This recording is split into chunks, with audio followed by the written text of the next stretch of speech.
This is Star Talk.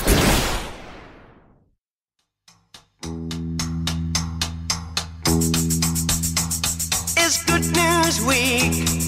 Someone's dropped a bomb somewhere, contaminating atmosphere and blackening the sky.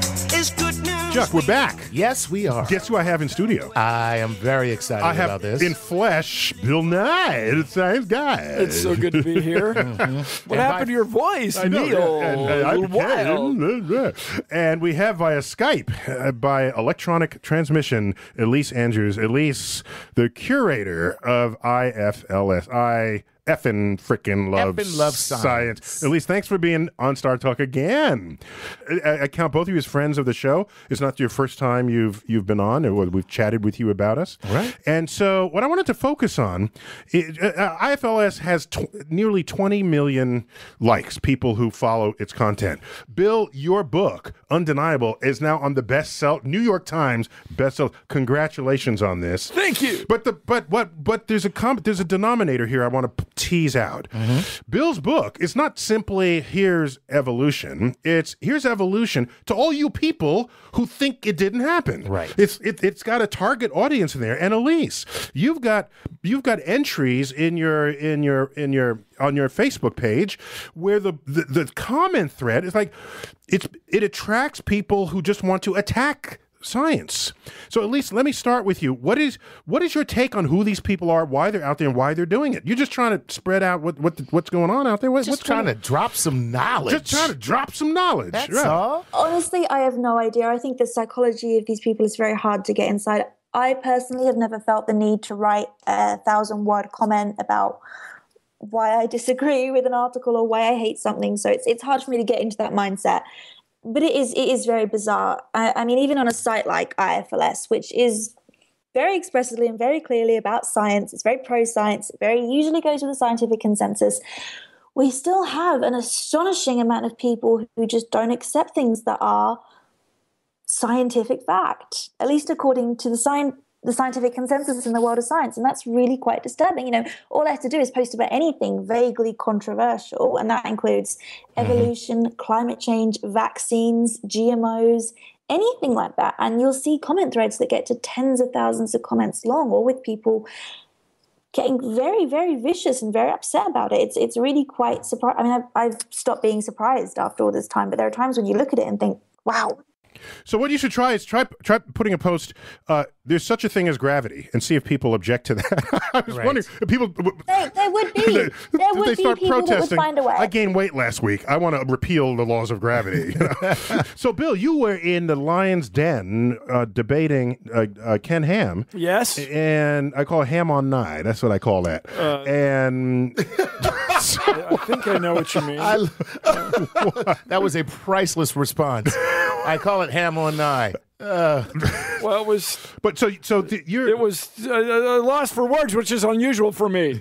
But it's a community of people who sort of all in agreement that you don't know what you're talking about. That the Earth is 6,000 years old. Right. So, right. as I say, the guy, I'm not an expert on the Bible. This isn't my business. Mm-hmm. But he right away goes to the New Testament. But the whole 6,000-year-old thing, as I understand the Bible, was about the Old Testament. But at least they have this document that they're basing their belief system on.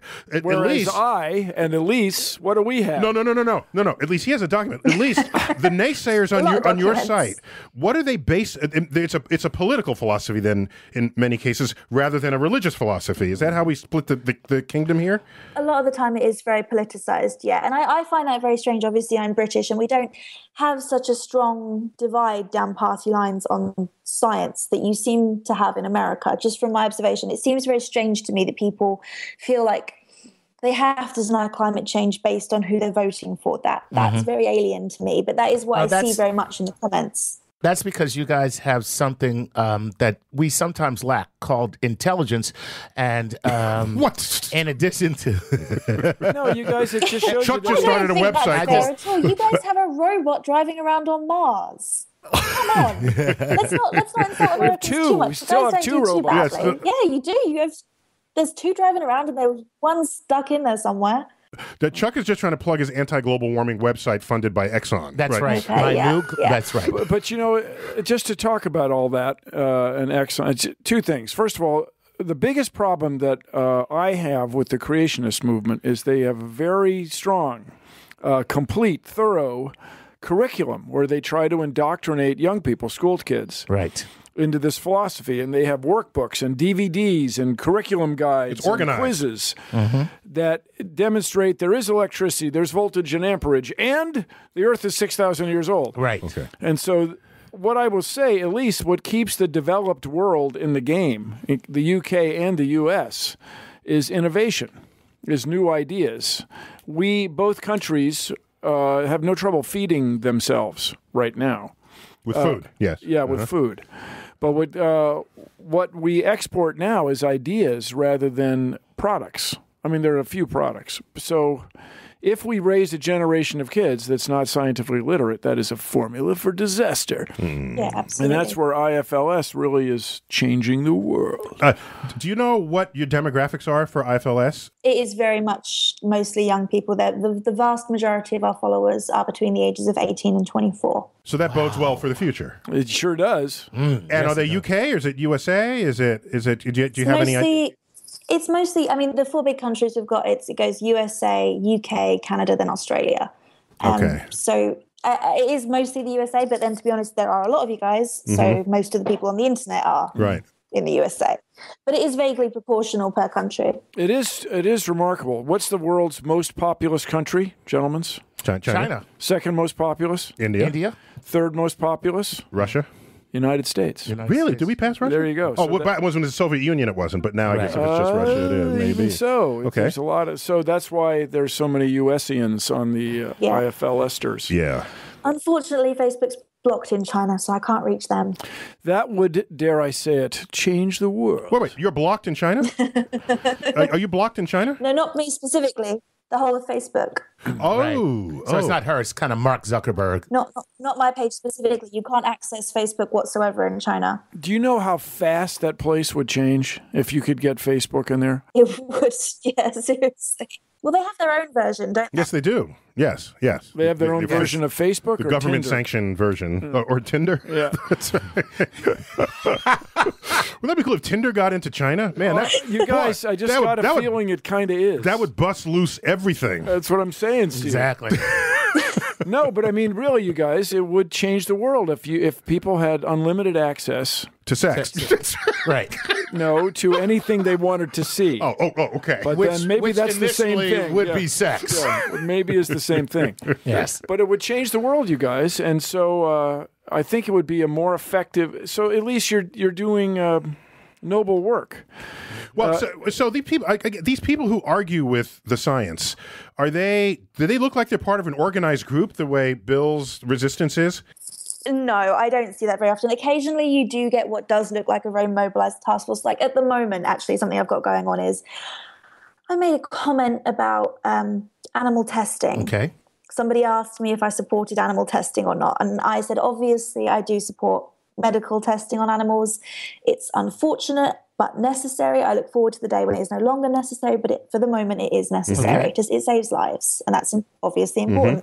That somebody screenshotted it, and it went viral, and it got to the top of IMGA or something like that. And I've had a lot over the last few days. I've been tracked. I don't know if it's a specific group, but it certainly feels like it. I've had a lot of threats. I've had a lot of people organizing. I've had dozens and dozens of emails. I've even had people tracking down ex-employers and calling them, hoping to get my contact information, hoping to get my address. It's really kind of frightening. So I'm kind of happy that I'm here in the UK rather than where I usually live because people are crazy. Yeah, people are crazy. But for that particular argument, you just have to tell them that they are welcome to be the test subjects for these trials. And that's what I said. No, what you do is, here's what you do. You have the medicines that were tested on animals and medicines that were not tested on animals. And anyone who doesn't want to use the medicine tested, they can buy that. And then... Exactly. Right. There it is. And then everybody's happy. Yeah. How about that? What do you think of that, Bill? I don't think it'll fly, but yeah, you can talk about it because and then the evolution people can use the vaccine that was not based on evolution. But they were that simple. Right. Well, that's the great irony. Now, speaking of which, this is the great irony. when you go to Answers in Genesis Ministry in Kentucky, they have iPhones, they've got Facebooks, they got Twitter, they're cranked it up to 11, they got LED lighting, and they don't believe in science. Right. So that's it. They have the most modern technology, and they also handle snakes.